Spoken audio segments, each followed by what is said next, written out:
نحمده ونستعينه ونستغفره ونؤمن به ونتوكل عليه ونعوذ بالله من شرور أنفسنا ومن سيئات أعمالنا من يهده الله فلا مضل له ومن يضلل فلا هادي له ونشهد أن لا إله إلا الله وحده لا شريك له ونشهد أن سيدنا ونبينا ومولانا محمدا عبده ورسوله صلى الله عليه وعلى آله وأصحابه وبارك وسلم. أما بعد فأعوذ بالله من الشيطان الرجيم. بسم الله الرحمن الرحيم. وماذا عليهم لو آمنوا بالله واليوم الآخر وأنفقوا مما رزقهم الله وكان الله بهم عليما. إن الله لا يظلم مثقال ذرة وإن تك حسنة يضاعفها ويؤتي من لدنه أجرا عظيما. فكيف إذا جئنا من كل أمة بشهيد وجئنا بك على هؤلاء شهيدا. صدق الله العظيم. درود شريف اللهم صل على محمد وعلى آل محمد كما صليت على إبراهيم وعلى آل إبراهيم إنك حميد مجيد. اللهم بارك على محمد وعلى آل محمد كما باركت على إبراهيم وعلى آل إبراهيم إنك حميد مجيد.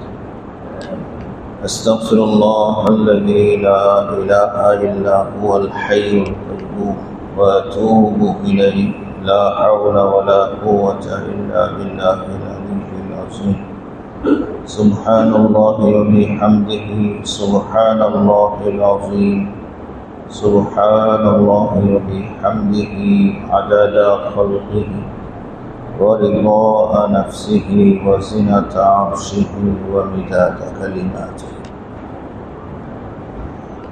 আল্লাহ তাআলা জাল্লা শানুহু ওয়া আম্মা নওয়ালুহু হযরতে ইনসান মানব জাতি ছাড়া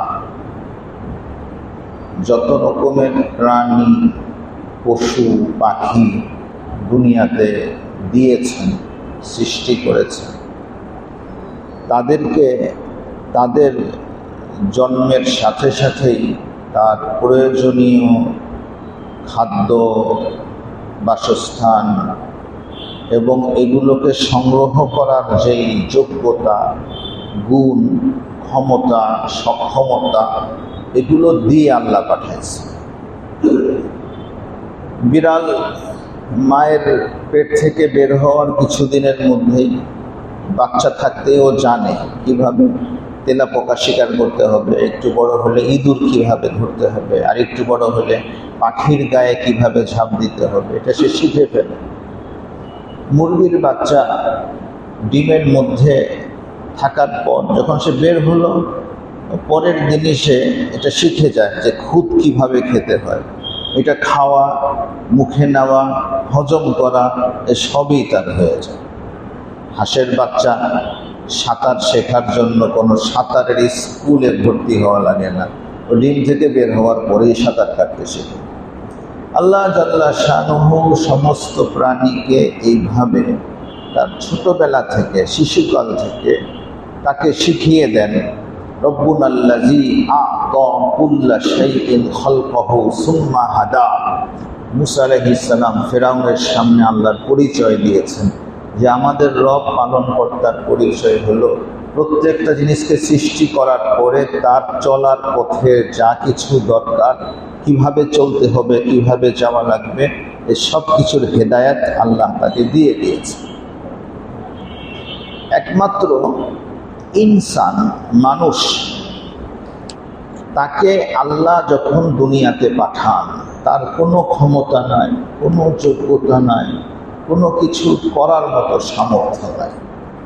আল্লাহুল্লাযী খালাকাকুম ফি বুতুনি উম্মাহাতিকুম লা তা'লামুনা শাইআ। আল্লাহ তাআলা তোমাদেরকে মাতৃগর্ভে সৃষ্টি করেছেন, তোমরা কিছুই জানতে না। এরপরে আস্তে আস্তে দেখার শক্তি দিলেন, শোনার জন্য ইন্দ্রিয় দিলেন, তারপরে এগুলিকে বোঝার সক্ষমতা দিলেন, আস্তে আস্তে দিলেন। তারপর মানুষকে শিখতে হয়, মানুষের প্রত্যেকটা জিনিস শিখতে হয়। কিভাবে খাওয়া লাগবে এটা আমরা বাচ্চাদেরকে শিখাই না, কিভাবে পানি খেতে হবে এটাও তাকে শিখাই, হাঁটতে হবে কিভাবে এটাও তাকে শিখাইতে হয়। তারপর তাকে পড়াশোনা করতে হয়, ইলম হাসিল করতে হয়। শিখতে শিখতে তারপরে এক সময় সে যোগ্যতা অর্জন করে। তাহলে বোঝা গেল মানুষ ছাড়া বাকি অন্যান্য প্রাণীর যোগ্যতা সক্ষমতা আল্লাহ তাকে দিয়েই পাঠান, কিন্তু মানুষকে এই দুনিয়ার জিন্দেগিতে তাকে সব কিছু কষ্ট করে হাসিল করতে হয়, পরিশ্রম করে হাসিল করতে হয়। তাহলে আল্লাহকে যদি কেউ হাসিল করতে চায়, আল্লাহকে যদি কেউ পেতে চায়, আল্লাহর সাথে কেউ যদি সম্পর্ক করতে চায়, এটা কি মেহনত ছাড়া সম্ভব? ইয়া আইয়ুহাল ইনসান ইন্নাকা কাদিহুন ইলা রাব্বিকা কাদহান ফামুলাকি। হে মানব জাতি, তোমাকে তোমার রবের পথে আসতে হলে তোমাকে অনেক কষ্ট করতে হবে। অনেক কষ্ট করার পরে তুমি তোমার রবের সাক্ষাৎ পাবে। কষ্ট ছাড়া কোনো কিছুই হাসিল হয় না। হযরত মাওলানা আব্দুল কাদের রায়পুরী রহমতুল্লাহের খানকায় কিছু লোক আসছে। আসার পরে দেখে যে অনেক কঠিন নিয়ম, রাত্রে ৩টার সময় উঠতে হয়, তাহাজ্জুদ করতে হয়, 12 তসবির জিকির করতে হয়। এবং 12 তসবির জিকির এটা তো সেই জরব দিতে হয়, লা ইলাহা ইল্লাল্লাহ, এরকম জোরে জোরে ধাক্কা দিতে হয়। প্রথম প্রথম করলে হাড় গোড় যা আছে সব ব্যথায়, নড়াচড়া করা যায় না, প্রচণ্ড ক্ষুধা লাগে, মেজাজ তিরিক্ষি হয়ে যায়, খিটখিটে হয়ে যায়। তো কঠিন একটা ব্যাপার 12 তসবিহ। আবার এরপরে ইসমে জাত আছে, আরও অনেক কিছু আছে, এসব আমল করতে হয়। তো এগুলি দেখার পরে ওরা মনে করছিল খানকায় খালি বিরিয়ানি বুঝি খাওয়ায়, দেখে যে না, বহুত কঠিন কষ্ট। তো তারা মন্তব্য করলো, হামসে ইয়ে পাপড় বেলনা নেই আতা। হ্যাঁ, এই পাপড় বেলা আমাদের দ্বারা সম্ভব না। আচ্ছা জি, এই কথাটা যখন হযরত শুনলেন, শোনার পরে লোকগুলিকে একসাথে করে বললেন, শোনো, পাঁপড় বেলা হোক বা না হোক, কোনো কাজই সহজ না। একজন যে রুটি বানাবে, পাঁপড় বেলবে, এটাকে আগে খেতে ধান লাগাইতে হয়, গম লাগাইতে হয়, চাষ করতে হয়, নিড়ানি দিতে হয়, সার দিতে হয়, পানি দিতে হয়, পোকা মারতে হয়, ওষুধ দিতে হয়, তারপরে ফসল কাটতে হয়, তারপরে এটা বাড়িতে আনতে হয়, তারপরে মাড়াইতে হয়, এরপরে সেখান থেকে গমগুলি দানাগুলোকে বের করতে হয়, তারপরে এগুলিকে পিষতে হয়, তারপরে পানিতে মিশাইতে হয়, তারপরে চুলায় দিতে হয়, তারপরে গিয়া রুটি খানা হতা হয়, রুটি খানা হাসিল হতা হয়। রুটি খাইতেই যদি এত কষ্ট, ভাত খাইতেই যদি এত কষ্ট, তো আল্লাহকে পাওয়া কি এতই সহজ? ইয়া আইয়ুহাল ইনসানু ইন্নাকা কাদিহুন ইলা রাব্বিকা কাদহান ফামুলাকি। হে মানব সন্তান, তোমাকে তোমার রবের সাথে সাক্ষাৎ করতে, সাক্ষাৎ করা মানে সেরকম সাক্ষাৎ যে আল্লাহও খুশি, আমরাও খুশি হইলাম। তো তোমাকে কিছু কষ্ট মেহনত তো করতেই হবে, পরিশ্রম তো করতেই। মোট কথা, মানুষ তার জীবনে যা কিছুই করুক না কেন, সব কিছুর পিছনে মেহনতের দরকার, পরিশ্রমের দরকার। বিগত মজলিসে যেই আলোচনাটা ছিল, এটা ছিল আল্লাহর ইবাদত থেকে কারা বিমুখ থাকে, শিরকি কুফরির মধ্যে কারা লিপ্ত হয়, বাবা মার খেদমত কারা করে না, আত্মীয় স্বজনের দেখাশোনা করা, প্রতিবেশীর হক রক্ষা করা, ইতিমের খিদমত করা, মিসকিনের খিদমত করা, মুসাফিরের দেখাশোনা করা, এত ভালো ভালো আমল থেকে কে দূরে থাকে? 4 শ্রেণীর মানুষ। এক শ্রেণী ছিল মুখতাল, অহংকারী। দ্বিতীয় শ্রেণীর মানুষ ছিল ফাখুর, যে বড়াই করে। তৃতীয় শ্রেণীর মানুষ ছিল বখিল, যার অন্তরের মধ্যে কার্পণ্যতায় ভর্তি, যে আল্লাহর পথে খরচ করতে, মালের হক আদায় করতে রাজি না। আর চতুর্থ প্রকারের ব্যক্তি ছিল খরচ করে, কিন্তু ওই জায়গায় খরচ করে যেখানে খরচ করলে মানুষ বাহাবা দিবে, রিয়াকারী।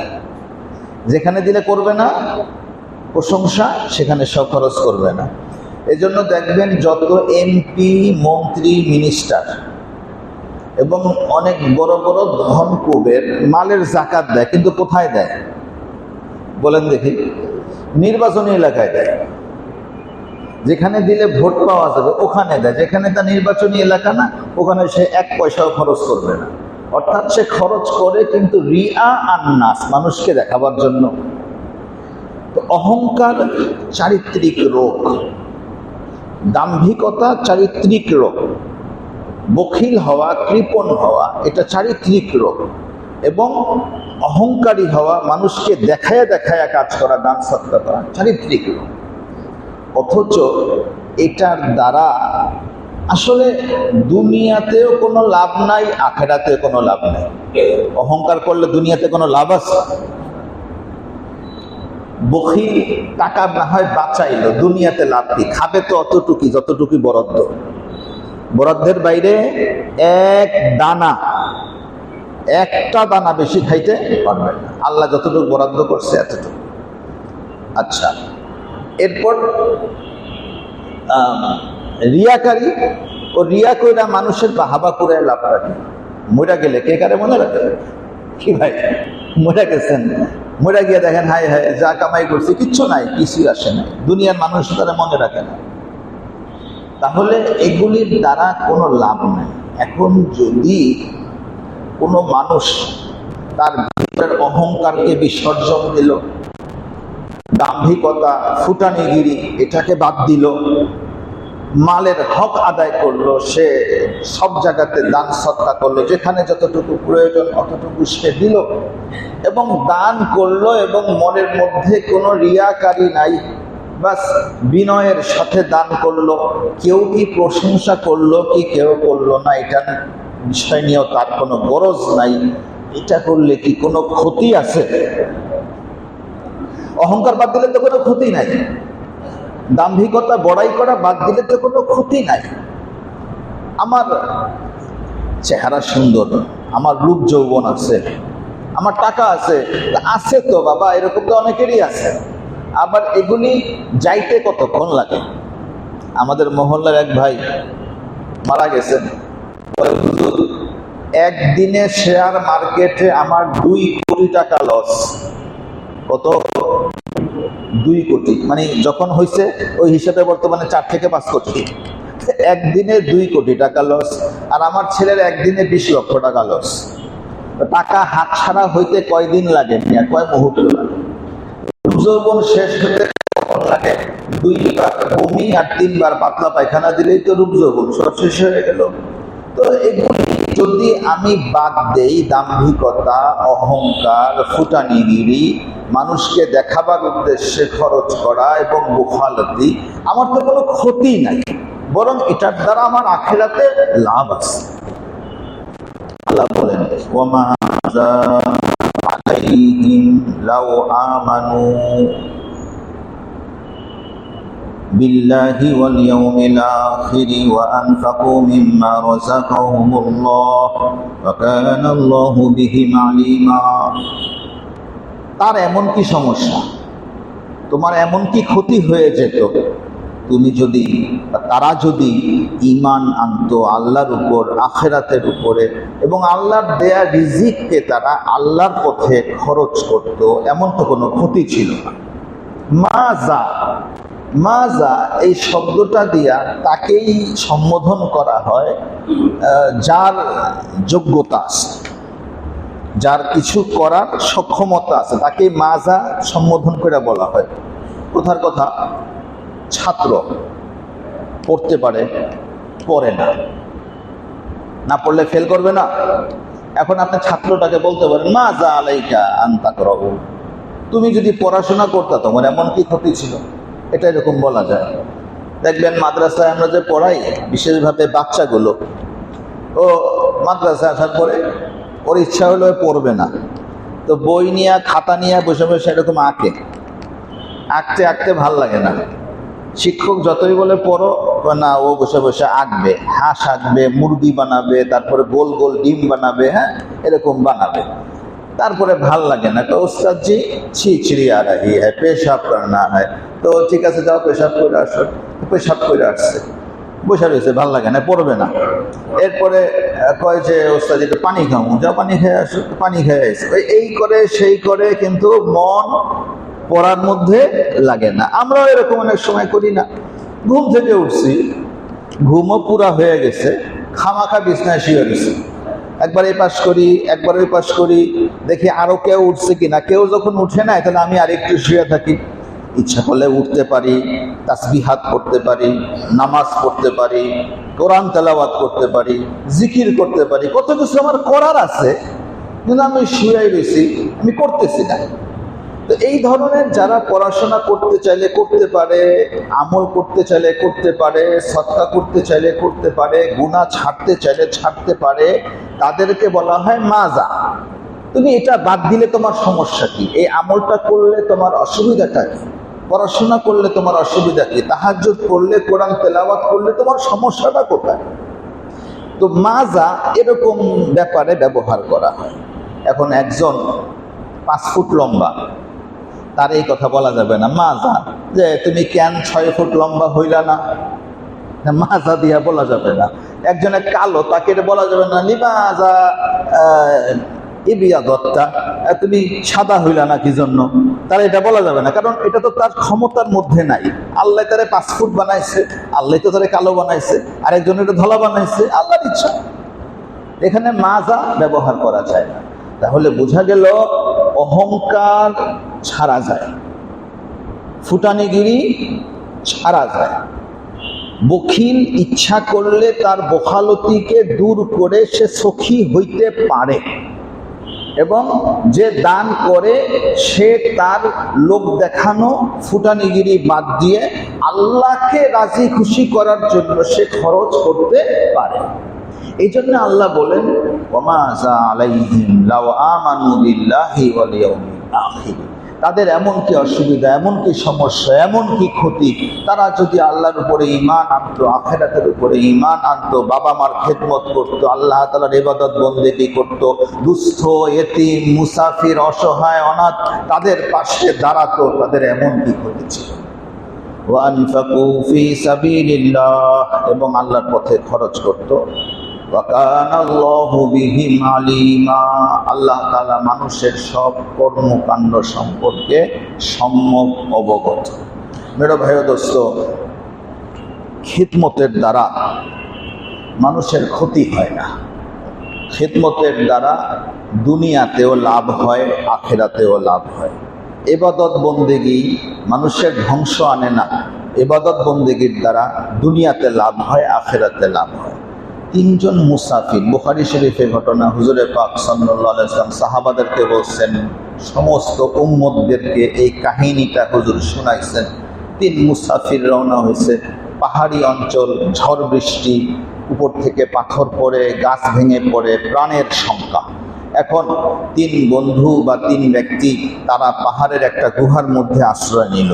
অকস্মাৎ ঘড়ঘড় করে একটা বিশাল বড় পাথর গুহার মুখে আইসা গুহার মুখটাকে বন্ধ করে দিছে। এত বড় পাথর যে এটাকে সরাবার সামর্থ্য 3 ব্যক্তির নাই, 100 লোক হলেও সরাইতে পারবে না। জীবন থেকে নৈরাশ্যতা তাদেরকে গ্রাস করলো, যে বাঁচার তো আর কোনো উপায় নাই, কি করা যায়। 3 জন মিলে মশওয়ারা করলো এবং তারা একমত হলো যে যদি আমাদের জীবনে এমন কোনো গোপন আমল থাকে যে আমলটা আমরা আল্লাহকে রাজি খুশি করাবার জন্য করছি, তো ওটাকে উল্লেখ করে করে আমরা দোয়া করব, বাকিরা আমিন বলবে। হতে পারে আল্লাহ তাআলা এই নেক আমলের উসিলায় আমাদেরকে মুসিবত থেকে নাজাত দিবেন। একজন হাত তুললে, আল্লাহ তুমি সব জানো, তুমি সব দেখো। আমি আমার বাবা মার খেদমত করতাম। আমার কর্মস্থল থেকে বাড়িতে ফেরার পর প্রথমে খাবার নিয়ে বাবা মাকে খাওয়াতাম, এরপরে সংসারের অন্য কাজে হাত দিতাম। একদিন রাত্রেবেলা খাবার তৈরি করে বাড়িতে ঢুকলাম, বাবা মার কামরায় ঢুকে দেখি ওনারা ঘুমায়া পড়ছে। তা আমার চিন্তা হলো, আমি যদি এখান থেকে সরে যাই, বাবা মার হঠাৎ ঘুম ভেঙে যায়, খাবার চায়, তো আমাকে না পাইলে তাদের কষ্ট হবে।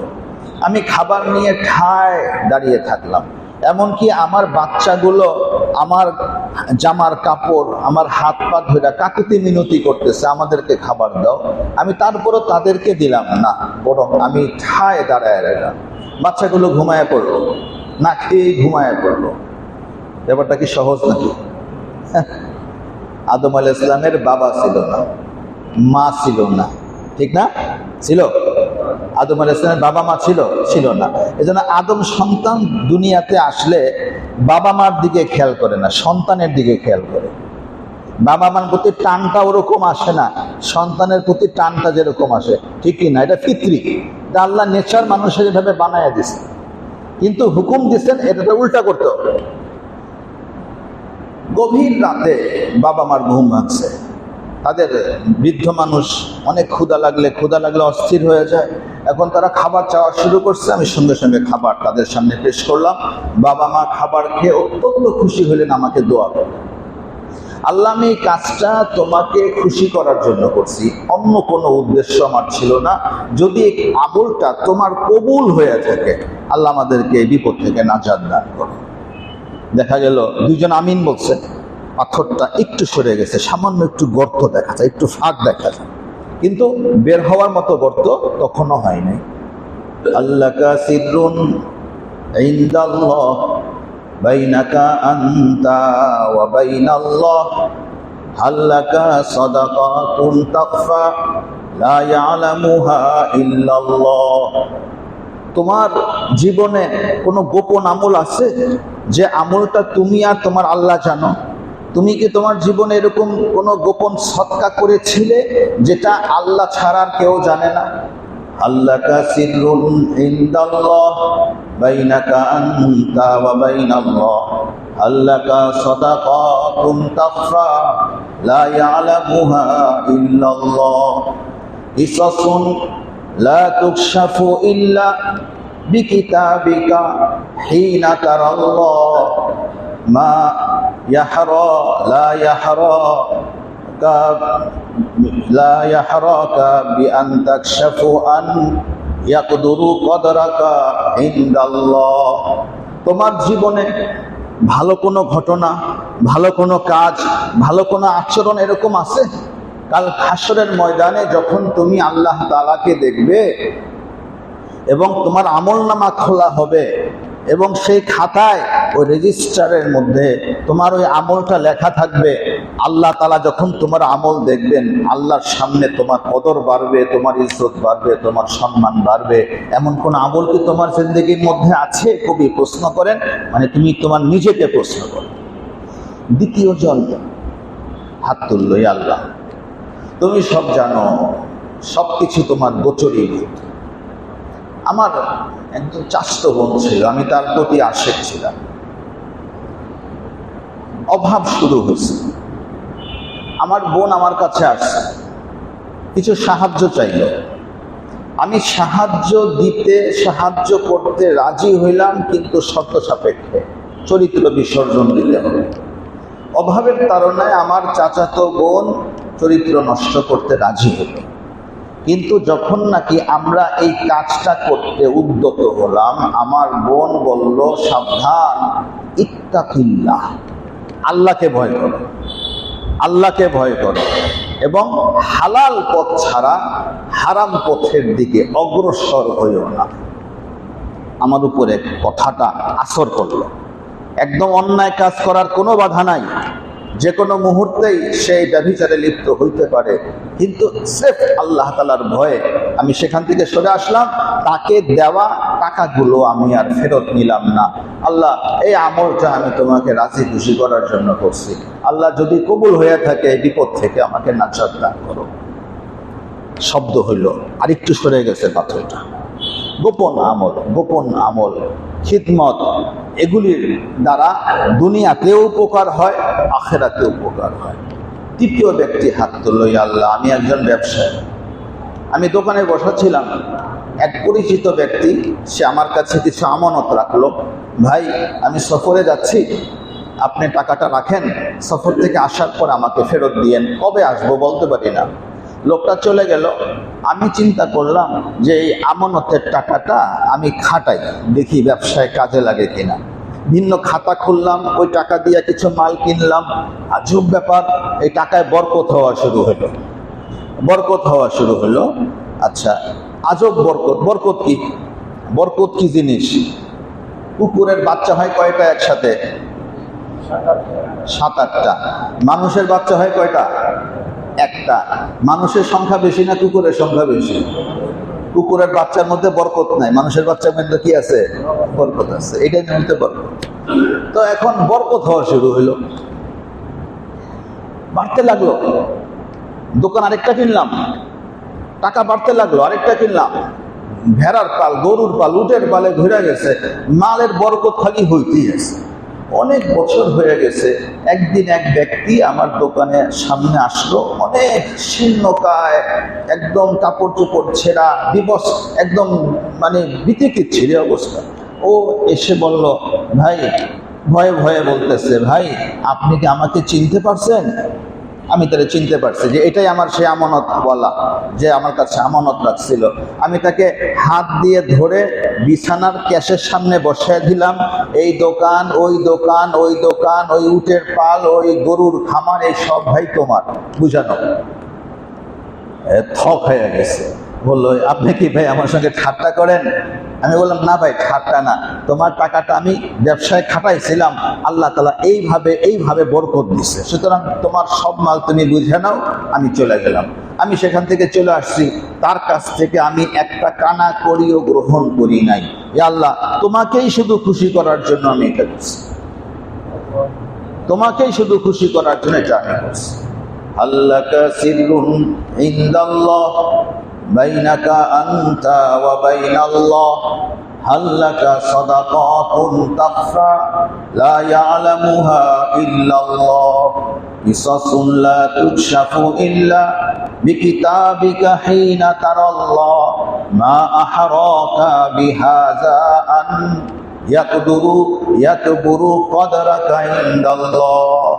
আছে তোমার জীবনে এমন কোন সদকা, আছে তোমার জীবনে এমন কোন আমল, আছে তোমার জীবনে এমন কোন ভালো কাজ, আছে তোমার জীবনে এমন কোন গোপন আমল, যখন তোমার আমল নামা খোলা হবে, তোমার রেজিস্টার খোলা হবে, ওই আমলের দ্বারা আল্লাহর সামনে, তোমার মাবুদের সামনে তোমার ইজ্জত বাড়বে, তোমার সম্মান বাড়বে।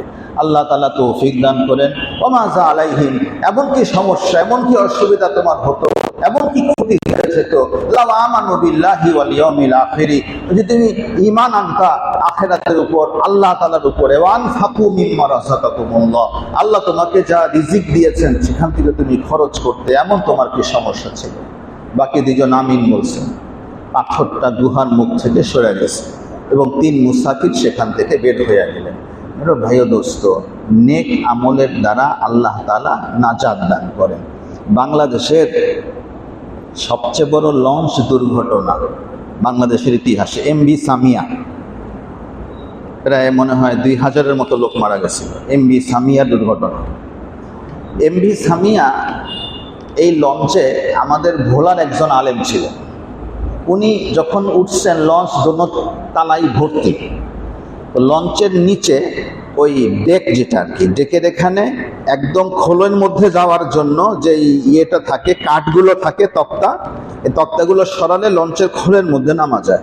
এখানে কিছু মহিলা বসে রয়েছে, তো ওনারা তো সিট নাই, এখানেই উনি চুপচাপ কোনোভাবে একটু জায়গা নিয়ে বসে রয়েছে, ঘুমায় গেছেন। এমভি সামিয়াটা যখন দুর্ঘটনায় পড়ে সম্পূর্ণ উল্টায় গেছিল, সম্পূর্ণ উল্টায় গেছে। তো লঞ্চ উল্টায় গেছে, তো এই মহিলা 2-3 জন আর এই হুজুর এনারা ওই ঘুমের মধ্যে ওই খোলের মধ্যে ঢুকে গেছে। তো খোলের মধ্যে তো পানিও আছে, বাতাসও আছে। তো পানি আর বাতাসের কারণে ওনারা সকাল পর্যন্ত টিকা ছিল। সকালবেলা উদ্ধার করার জন্য উদ্ধার কর্মীরা আসছে, আর লঞ্চের খোল কি একটা জায়গা দিয়ে ভাঙছে, ওখান থেকে আলো ঢুকছে। তখন ওই হুজুর ওই এক মহিলার হাতে চুড়ি ছিল, চুড়িটা ভাঙা ওই খোলের ভাঙা অংশ দিয়ে বাইর করে নাড়াইছে। নাড়াবার কারণে উদ্ধার কর্মীরা দেখতে পাইছে এখানে মানুষ আছে। এরপরে মেশিন দিয়ে খোল কেটে ওনাদেরকে সেখান থেকে উদ্ধার করা হয়েছে। মেরো ভাই ও দোস্ত, হুজুরের আর ওয়াজ লাগে না, এই এক ওয়াজই ওনার সারা জীবন পান। উনি নিজের জন্য নিজে ওয়াজ হয়ে গেছে, আর কোনো ওয়াজের দরকার আছে? রাখে আল্লাহ মারেকে। নেক আমলের কারণে, ইবাদত বন্দেগীর কারণে, ভালো আচরণের কারণে, গরিব দুঃখীদের সাথে ভালো ব্যবহার, তাদের দেখাশোনা করা, মেহমানের খেদমতের দ্বারা। আরে ভাই, হযরতে হুজুরে আকদাস সাল্লাল্লাহু আলাইহি ওয়াসাল্লাম হেরা গুহার থেকে নাইমা আসছেন, বিবি খাদিজাকে বলতেছেন, ইন্নী আখাফু আলা নাফসি জাম্মিলুনি জাম্মিলুনি, আমি তো আমার উপরে ভয় পাচ্ছি, আমি ধ্বংস হয়ে যাই কিনা, মারা যাই কিনা। বিবি খাদিজা কি বলছেন? কাল্লা লা ইউযিকাল্লাহু আবাদা, না কখনো না, আল্লাহ কখনো আপনাকে লাঞ্ছিত করবেন না। ইন্নাকা লাতাসিলুর রেহেম, আপনি আত্মীয়তার সম্পর্ক রক্ষা করেন। ওয়া তাকসিবুল মাদুম, যার কিছু নাই তার জন্য কামাই করে তার পেছনে খরচ করেন। ওয়া তুকরিমুদ দাইফা, মেহমানের একরাম করেন। ওয়া তুযিফুজ যাইফা, মেহমানকে খাবার খাওয়ান, মানুষকে খাবার খাওয়ান। ওয়া তুঈনু আনা নাওয়াইবিল হক্কি, সমস্ত নেক এবং ভালো কাজের মধ্যে আপনি সাহায্য করেন, সহায়তা করেন। এরকম মানুষকে আল্লাহ তাআলা কখনো ধ্বংস করেন না, কখনো লাঞ্ছিত করেন না। আল্লাহ তাআলা নেক কাজের দিকে অগ্রসর হওয়ার তৌফিক দান করেন।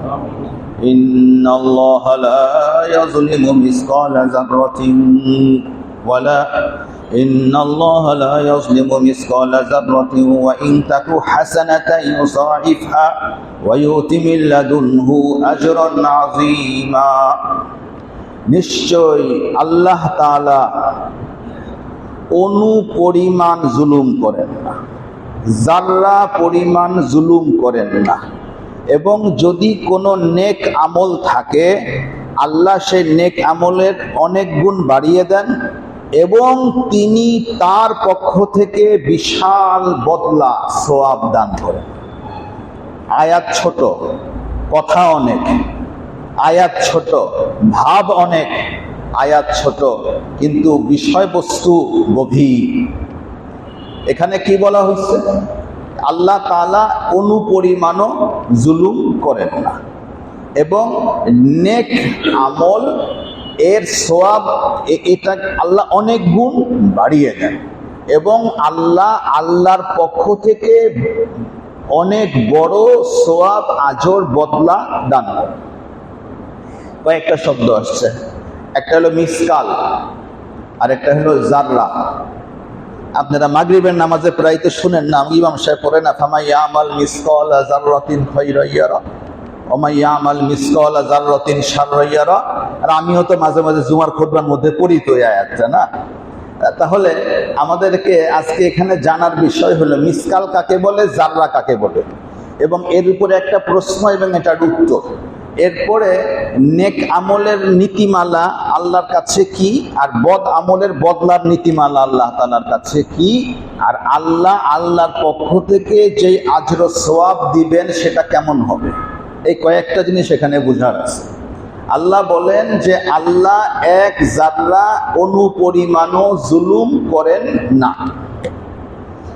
মিসকাল বলা হয় এমন বস্তু যেটার ভারত্ব আছে, ভর আছে যেই বস্তুর, এটাকে উপর থেকে ফেললে নিচে অবশ্যই পড়বে। ওজন বেশি হলে দ্রুত পড়বে, ওজন কম হইলে ধীরে ধীরে পড়বে। এরকম জিনিসকে বলা হয় মিসকাল, যার সিকেল আছে, যার ওজন আছে। আচ্ছা জি, এরপরে শব্দ হইল জাররা। জাররা কাকে বলে? উলামায়ে কেরামদের এক দলের মত হলো জাররা মানে পিঁপড়ার মাথা, ছোট ছোট পিঁপড়া আছে না, ওটার মাথাকে বলে জাররা, অথবা পিঁপড়াটাকেই মাথা জাররা বলে। হযরতে আব্দুল্লাহ ইবনে আব্বাস রাদিয়াল্লাহু তাআলা আনহুকে জিজ্ঞেস করা হয়েছে যে জাররা কাকে বলে। উনি এক মুষ্টি মাটি নিয়ে ফু দিয়েছেন, মাটিগুলি উঠতেছে। উনি বলেন এই মাটি বা এই বালুর প্রত্যেকটা কণা হলো জাররা। এই কণাগুলো আমরা শীতকালে দেখি, এই যখন জানালা দিয়ে শীতকালে ঘরে আলো প্রবেশ করে, সূর্যের আলো একদিক থেকে, চারদিক থেকে আলো হলে কিন্তু আবার দেখা যায় না, ওই একদিক থেকে যখন আলোটা ঘরের মধ্যে ঢোকে তখন দেখা যায় না যে এই আলোর মধ্যে ছোট ছোট ছোট ছোট ছোট ছোট কিছু জিনিস উঠতেছে, এর নাম হলো কি জাররা, যেটাকে আমরা বাংলায় বলি অণু। অণু তাহলে কি দাঁড়ালো? ইন্নাল্লাহা লা ইয়াজলিমু মিসকালা যাররাতিন, যে আল্লাহ তাআলা এক জাররা, এক অণু পরিমাণও জুলুম করেন না। আল্লাহ জুলুম করবেন কি জন্য? জুলুম কাকে বলে?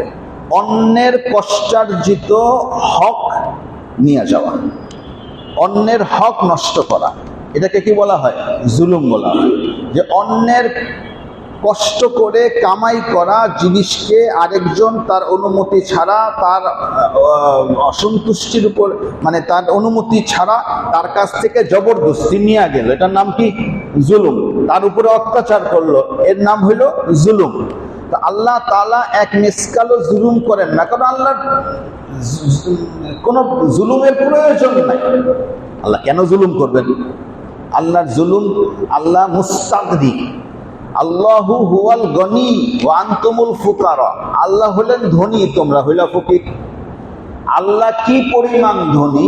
হুজুরে পাক সাল্লাল্লাহু আলাইহি ওয়াসাল্লাম বলেন, মুসলিম শরীফের লম্বা একটা হাদিস শেষের অংশে বলতেছেন যে তোমাদের দুনিয়াতে এখন যত মানুষ আছে, এরা যারা মরে গেছে কবর থেকে উঠাও। হাদিসের মাফহুম বলতেছি, যারা ভবিষ্যতে কিয়ামত পর্যন্ত আসবে তাদেরকে আসমান থেকে নামে এলো। এরপরে জিনদেরকে আনো, যারা মরে গেছে, যারা এখন স্টিল দুনিয়াতে আছে, যারা সামনে জন্মগ্রহণ করবে। তারপর ফেরেশতাদেরকে আনো। এই সব একসাথে হইয়া এক ময়দানে আল্লাহর কাছে চাওয়া শুরু করলো, আল্লাহ দেওয়া শুরু করলেন। তারা চায়, আল্লাহ দেন, তোমরা চাও, আল্লাহ দেয়। ফেরেশতারা চায়, আল্লাহ দেন। জিন জাতি চায়, আল্লাহরা দেয়। পশু পাখিরা চায়, আল্লাহ দেন। জিন্নাতরা চায়, আল্লাহরা দেয়, আল্লাহ দেন। মানুষরা চায়, আল্লাহরা দেন। দিতে দিতে দিতে দিতে দেখা গেল যে সবার চাওয়া শেষ, সবাই চাইতে চাইতে ক্লান্ত হয়ে পড়ছে। আল্লাহর ভান্ডার থেকে কতটুকু কমলো?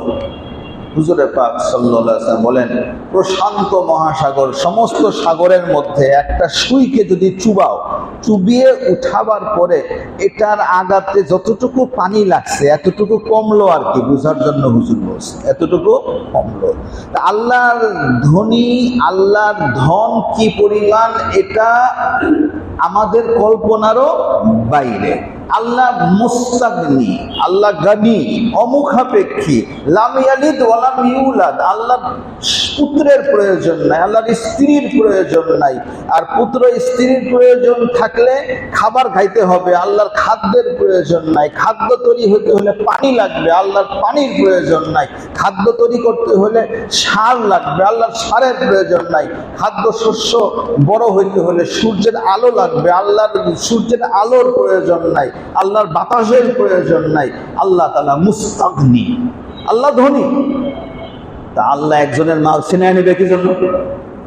আল্লাহ একজনের থেকে মাল নিয়ে আরেকজনকে দিবে কি জন্য? আল্লাহর তো প্রয়োজন নাই।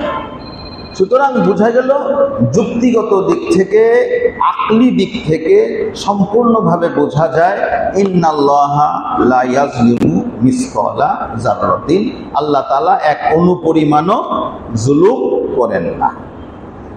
এখন এই কথার উপরে একটা প্রশ্ন হইল যে এক জমানায় তো অণুই ছিল সবচেয়ে ক্ষুদ্রতম বস্তু, কিন্তু প্রথম মহাযুদ্ধের পরে জার্মানির বিজ্ঞানীরা গবেষণা করছে যে অণুকে ভাঙা যায় কিনা। আচ্ছা, আপনারা দেখছেন না ওই যে আখের রস বাইর করে রাস্তায়, দুইটা গোল গোল পিলারের মতো লোহার দণ্ড, এটাকে খুব সংকুচিত করা হয়, কাছাকাছি আনা হয়, মাঝখানে অল্প একটু ফাঁক থাকে, এখান দিয়ে আখ ঢুকায়, তো চাপ খাইলে ওই দুটা ঘুরে, আর চাপ খাইলে আখের রসগুলো বের হয়ে নিচে পড়ে, দেখছেন কিনা? এখন এরকম দুইটা গোল দণ্ডকে একদম লাগায় ফেললো, মাঝখানে আর কোনো কি নাই, ফাঁক নাই। এরকম একটা মেশিন তারা বানাইছে। এরকম মেশিন বানাইয়া চেষ্টা করছে যে এই পাশ দিয়ে অণু ঢুকাইলে ওই পাশ দিয়ে ভাঙ্গে কিনা। তো এক সময় তারা সফল হইল যে না, অণুরেও ভাঙা যায়, পরমাণু। আচ্ছা, তাহলে এখন প্রশ্ন হলো, তাহলে তো বোঝা গেল আল্লাহ অণু পরিমাণ জুলুম করেন না, তাহলে এরপরে যে পরমাণুই কথা তো কয় না, ও উত্তরটুকু মনে হয় করে নাকি? পরমাণু পরিমাণ জুলুম মনে হয় করে নাকি? তাহলে কোরআনের উপরে ইশকাল হইল, প্রশ্ন হইল। প্রশ্নটা বুঝে আসছে কিনা? আল্লাহ তাআলা অণু পরিমাণ জুলুম করেন না, তো অণুর পরে তো পরমাণু আছে, তাহলে ওই অতটুকু করে মনে হয় নাকি? একটা প্রশ্ন আসে। এটার জবাব হইল, ভাই, কোরআন সব জমানার জন্য নাজিল হয়েছে, শুধু এক জমানার জন্য না। এবং যুগে যুগে কোরআনের উপরে যত প্রশ্ন আসবে সবকিছুর জবাব কোরআনের মধ্যে আছে। এই প্রশ্নটা করা হয়েছে, প্রশ্নটা আসছে মূলত কোরআন পরিপূর্ণ না পড়ার কারণে, তা না হলে পরমাণুর কথাও কোরআনের মধ্যে আছে। কোথায় আছে? অনেক জায়গায় আছে। আমি এক জায়গার কথা বলি। আল্লাহ বলেন, ওয়ালা তাকুনু মিন শা'নিন ওয়া মা তাতলু মিনহু মিন কুরআনিন ওয়ালা তা'মালুনা মিন আমালিন ইল্লা কুন্না আলাইকুম শুহুদান ইস্তুফিদুনা ফীহি। তুমি যে কোনো অবস্থায় থাকো না কেন, তুমি কোরআনের যতটুকু তেলাওয়াত করো না কেন, তুমি যে কোনো আমল করো না কেন, যখন তুমি করো তখন তোমার আশেপাশে সাক্ষী সাবুদরা আছে, ওরা এগুলো সব হেফাজত করতেছে। ওয়ামা ইয়াযুবু আর রাব্বিকা মিন মিসকালি যাররাতিন ফিল আরদ, তোমার রবের কাছে আসমানের জমিনের কোনো অনুপরিমাণ বস্তু অগোচরে নাই। ওয়ালা ফিস সামা, আসমানেও কোনো কিছু আল্লাহ তাআলার অগোচরে নাই। ওয়ালা আসগরা মিন যালিকা ওয়ালা আকবারা, এবং অণুর থেকেও যদি ছোট কিছু থাকে, এই যে পরমাণু এসে গেছে, অণুর থেকেও যদি ছোট ক্ষুদ্রাতি ক্ষুদ্র কোনো কিছু থাকে, এর থেকেও বড় থাকে, সব কিছু কিতাবে মুবিন, সুস্পষ্ট কিতাবের মধ্যে উল্লেখ করা আছে। সুতরাং বোঝা গেল যে অণুর থেকেও যদি ক্ষুদ্র কোনো জুলুমের বিষয় হয়ে থাকে, আল্লাহ তাআলা সেটার থেকেও পবিত্র। ইন্নাল্লাহা লা ইয়াজলিমু মিসকালা যাররাতিন, আল্লাহ তাআলা এক জাররা পরিমাণও অন্যায় করেন না, জুলুম করেন না। আল্লাহর প্রয়োজন নাই, আল্লাহর শায়ানে শানও না, আল্লাহ করেনও না। ওয়া ইন তাকু হাসানাতান ইউযাইফাহা, আর যদি তুমি একটা নেক আমল করো, আল্লাহ এটাকে অনেক গুণ বাড়ায় দেন। নেক আমল আর বদ আমলের উসুল ভিন্ন, নীতিমালা ভিন্ন।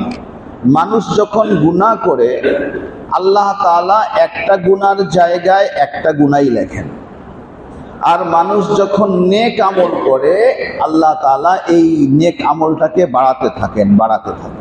এখন কিভাবে বাড়ান, এটা কোরআনে কারীমের মধ্যে আল্লাহ একটা মিসাল দিয়েছেন, দৃষ্টান্ত।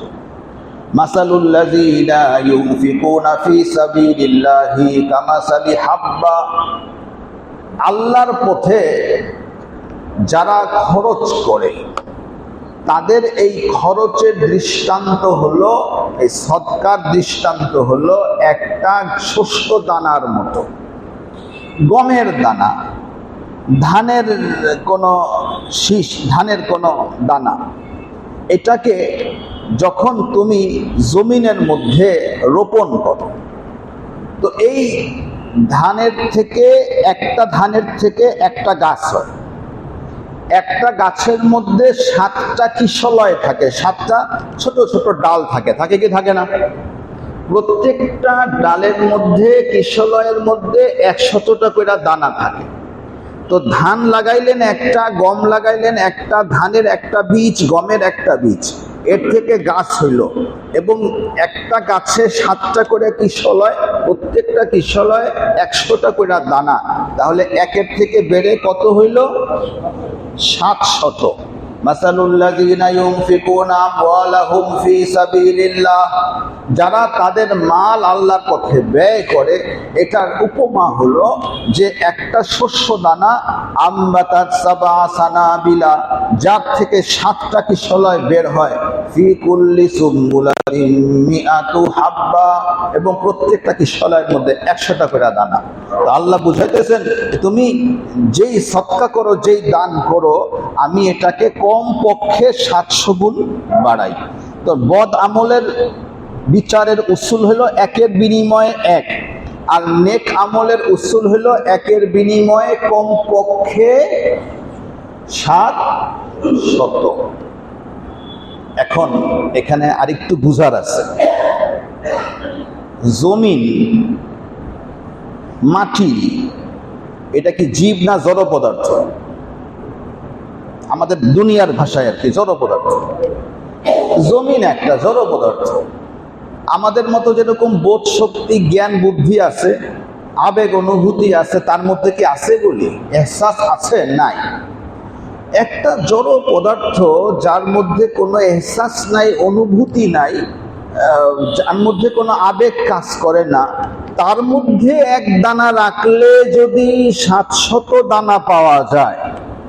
এই জমিনকে সৃষ্টি করছেন যে আল্লাহ, যে আল্লাহ তাআলা আল মুস্তাজমি লি জামি সিফাতিল কামালিয়া, সব রকমের ভালো গুণ যে সত্তার মধ্যে সন্নিবেশিত হয়েছে, একত্রিত হয়েছে, সবকিছুর একাধার যিনি, তো ওই আল্লাহ যদি দেন তাহলে কেমনটা দিবেন?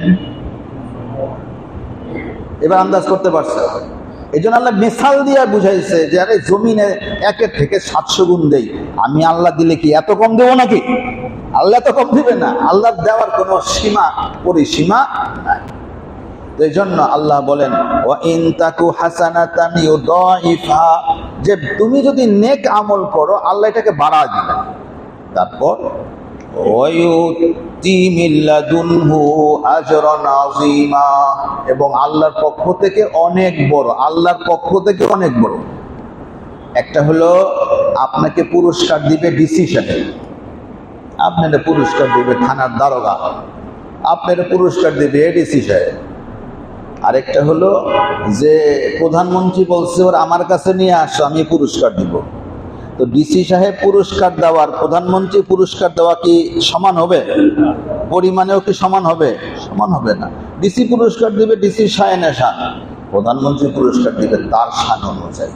এখন আল্লাহ বলছেন ওয়ায়ুতি মিন লাদুনহু, আল্লাহ যদি আল্লাহর পক্ষ থেকে নিজে কি করে বান্দাকে কিছু দেওয়া শুরু করে, এটা কি পরিমাণ হবে?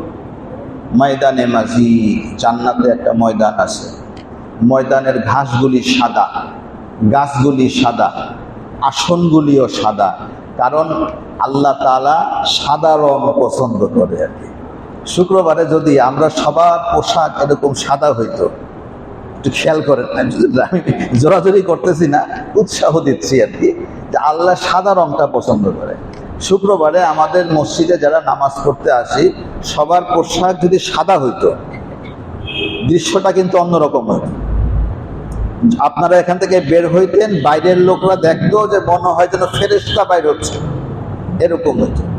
এজন্য একটা পরিবেশ যদি হয় যে আমাদের নূর মসজিদের মুসল্লি ভাইয়েরা শুক্রবারে সবাই সাদা পোশাক পরে নামাজ পড়তে আসে, এরকম যদি হয় খুব সুন্দর একটা পরিবেশ হয় না? তা আমরা আস্তে আস্তে সাদা রংটাকে বাড়াবার চেষ্টা করি। মা বোনদের জন্য আবার সাদা রং না, মা বোনদের জন্য হলো রং সং যত আছে ব্যবহার করতে পারবে। তবে সুগন্ধি পুরুষের জন্য, মহিলাদের জন্য সুগন্ধি ব্যবহার করে গায়ের মাহরামদের আশপাশ দিয়া যাওয়া হারাম। স্বামীর জন্য ব্যবহার করতে পারে সুগন্ধি, কিন্তু গায়ের মাহরামের পাশে দিয়া যাওয়ার সময় তার দেহের থেকে যেন কোনো ঘ্রাণ বের না হয়, এই বিষয়ে নারীদের সচেতন থাকা জরুরি। যাই হোক, তো ময়দানে মাজিদ, ময়দান সাদা, ঘাট সাদা, গাছ সাদা, আসন কুশন সব সাদা। জান্নাতীরা জান্নাতে কিছুদিন থাকার পরে আল্লাহ দাওয়াত করবেন ময়দানে মসজিদে আসার জন্য। আসবেন, আল্লাহ জিজ্ঞেস কর, এখানে হযরত দাউদ আলাইহিস সালাম জাবুর তেলাওয়াত করে শোনাবেন, জনাবে মুহাম্মদুর রাসূলুল্লাহ সাল্লাল্লাহু আলাইহি ওয়াসাল্লামের জবানে কোরআন তেলাওয়াত শুনবেন, স্বয়ং আল্লাহ তাআলা আল্লাহর কালাম তেলাওয়াত করবেন, এই শুনবেন ময়দানে মসজিদ। আল্লাহ বান্দাদেরকে জিজ্ঞাসা করবেন যে জান্নাতে তোমাদের অবস্থা কেমন? তারা বলবে, আল্লাহ আমাদেরকে সবই দিয়েছেন, যা চাইছি তাও দিয়েছেন, যা চাই নাই আল্লাহ আমাকে তাও দিয়েছেন। আমাদেরকে মহিলারা প্রশ্ন করছে যে একজন পুরুষ যদি 70টা হুর পায়, তো একজন মহিলা জান্নাতে গেলে কয়টা পুরুষ পাবে? এটা তো একটা লজ্জাস্কর প্রশ্ন না? কারণ মহিলা যে নাকি যার মধ্যে নারী সুলভ গুণাবলী, না নারী একগামী হয়, তো তার যে গুণাবলী এর পরিপন্থী, নারীর নেচারের পরিপন্থী প্রশ্ন করছে। মহিলা এই ধরনের কোনো প্রশ্ন করতে পারে না যার মধ্যে হায়া শরম আছে, যার স্বামী একজন পুরুষ, না ওরকম মহিলা কখনো এরকম প্রশ্ন করতে পারে না। আর তারপরেও বুঝার জন্য বলি যে ভাই, দুনিয়াতে বর্তমানে ভার্চুয়াল জগতে এক ব্যক্তিকে একই সময়ে 1000 জায়গায় দেখা সম্ভব কিনা? কি সম্ভব কিনা? 1 লক্ষ জায়গায় দেখাও কি সম্ভব? 1 কোটি জায়গায় দেখাও কি সম্ভব? সম্ভব না সম্ভব? সম্ভব। আমাদের এখানে বসতো এক মুসল্লি ভাই, ওনার বন্ধু, সে একটা গবেষণা করতেছে আমেরিকায়।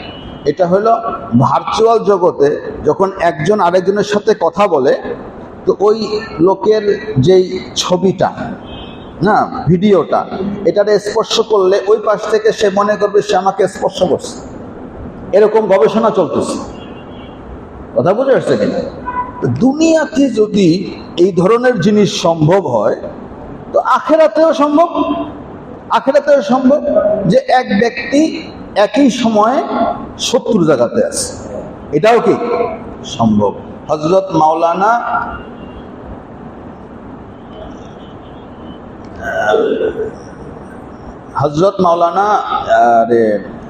লালবাগ মাদ্রাসার প্রতিষ্ঠাতা, লালবাগ মাদ্রাসার প্রতিষ্ঠাতা শামসুল হক ফরিদপুরি রহমতুল্লাহ, উনি ব্রাহ্মণবাড়িয়াতে পড়ান জামিয়া ইউনুসিয়ায়।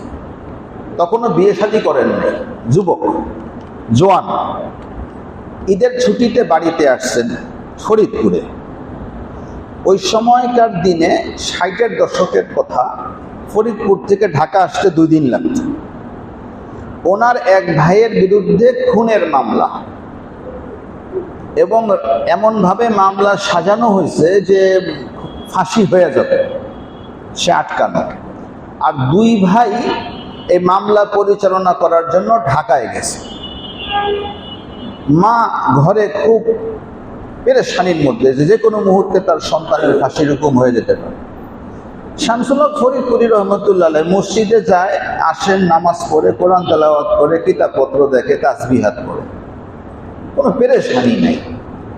মা বলল, শামসু একটু ঢাকায় যাও, দেখো না একটু ভালো উকিল টুকিল ধরে তোমার ভাইয়ের ফাঁসির হুকুমটাকে রদ করানো যায় কিনা। মা বলে, কিন্তু শামসুল হক ফরিদপুরি এটার কোনো জবাবও দেয় না, চুপচাপ নামাজ পড়ে, কোরআন তেলাওয়াত করে, জিকির তসবিহ করে, এই আর কিছু। যেদিন মামলার রায় হবে, মা খুব রাগ করছে সন্তানের উপর, যে আলেম হয়েছে, মৌলবী হয়েছে, কিন্তু আমার কথাটা তো শুনলো না, ঢাকায় গেল না। মা রাগ করে আর ছেলের সাথে কোনো কথাই বলে না। পরের দিন গভীর রাত্রে, ঢাকার থেকে ফরিদপুর কয়দিন লাগে? 2 দিন লাগে। তো এই রায়ের 2 দিন পরে গভীর রাতে 3 ভাই বাড়িতে আসছে, মানে 2 ভাই গেছিল আর ফাঁসির আসামি সবাই বাড়িতে আসছে। আয়ে মায়েরে জড়ায় ধরছে যে মা ছাড়া পেয়ে গেছে, একদম বেকসুর খালাস, জেলও হয় না। মাও খুব খুশি, সন্তানরা খুব খুশি। এখন মা বলে, দেখ দেখ দেখ, তোদের তোরা 3 ভাই ঢাকার থেকে আসলি, মামলার রায় সুন্দর মতন হয়ে গেল, আর তোর ভাই শামসু এরা এত কইলাম যে একটু ঢাকা যা, একটু উকিল টুকিল ধরে দেখ, ভাইয়ের জন্য কিছু করা যায় কিনা, তো কিছুই করলো না। তিন ভাই বলে, মা তুমি কি কও, শামসুই তো সব করছে। মা বলে মানে? ও বলে যখন নাকি জেরা শুরু হয়েছে, শামসু আদালত কক্ষে প্রবেশ কইরা বিপক্ষের উকিলকে, বাদী পক্ষকে এমন ভাবে জেরা করছে, দেখা গেল সম্পূর্ণ মামলাটা মিথ্যা ছিল, প্রমাণ হয়ে গেছে। এ কারণে তো জজ বেকসুর খালাস দিচ্ছে। মা কয় না, শামসু তো আমার এখানে, না ঢাকাতে। তো কামরায় গিয়ে দেখে শামসুল হক ফরিদপুরে বেঘরে ঘুমাইতেছে।